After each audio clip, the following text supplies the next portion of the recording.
குழந்தை போல நடப்பதென்ன சுவாமி மலையிலே, தீ கொழுந்து போல சிவப்பதென்ன திருச்செந்தூரிலே.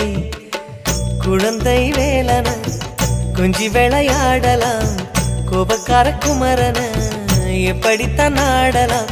குளத்தை போல மனசு கலங்குது, குமரா தெளிய வச்சா ரொம்ப நல்லது.